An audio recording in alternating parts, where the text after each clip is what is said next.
नमस्कार विद्यार्थी मित्रांनो, स्वागत आहे तुमचं आपल्या युट्यूब चॅनलवर. 2026 ची जी महाराष्ट्र टेट बोर्डची सीईटी आहे, त्या सीईटी मध्ये काही अपडेट काही केलेले आहेत, म्हणजे काही त्यांनी इन्स्ट्रक्शन दिलेले आहेत.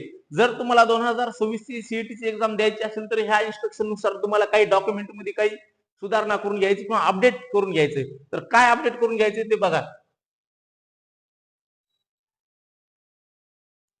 बघा, तुमचं जे आधार कार्ड आहे, आधार कार्ड तुम्हाला अपडेट करून घ्यायचंय. जर सीईटीचा फॉर्म भरायचा असेल तर आधार कार्ड अपडेट असलाच पाहिजे, अन्यथा तुम्हाला सीईटीचं रजिस्ट्रेशन म्हणजे फॉर्म पण भरता येणार नाही. आता त्याच्यात काय तुम्हाला अपडेट करताना काही गोष्टी चेक करून घ्यायच्यात. काय चेक करून घ्यायचंय? तुमचं जे समजा नेम असेल, आधार कार्डवर जे नेम आहे आणि डॉक्युमेंट जे आहे तुमचं टीसी वगैरे मार्कशीट, ते आणि हे नाव सेम असायला पाहिजे.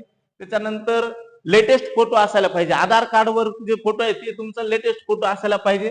म्हणजे जुना फोटो असेल तर ते अपडेट करून घ्या. त्याच्यानंतर ऍड्रेस अपडेट करून घ्या.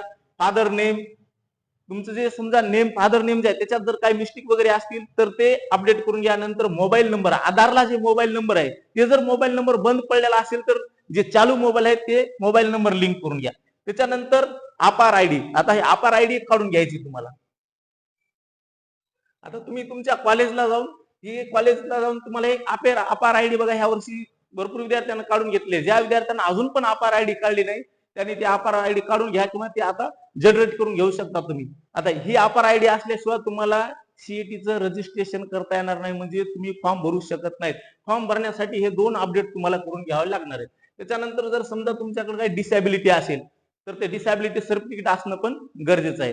हे काही तुम्हाला महत्वाचे चेंजेस करून घ्यावं लागणार आहे. आता हे आधार, सगळ्यात महत्वाचं म्हणजे आधार. आधार जर तुमचं अपडेट नसेल तर ऐन टायमाला पुन्हा आधार अपडेट करण्याच्या ह्याच्यात जाताना आधार अपडेट लगेच होत नाही. त्याच्यासाठी कालावधी लागतो, कधी कधी साईट चलत नसते. तर त्यासाठी लगेच ताबडतोब आधार अपडेट करून ठेवा, नाहीतर फॉर्म भरता येणार नाही.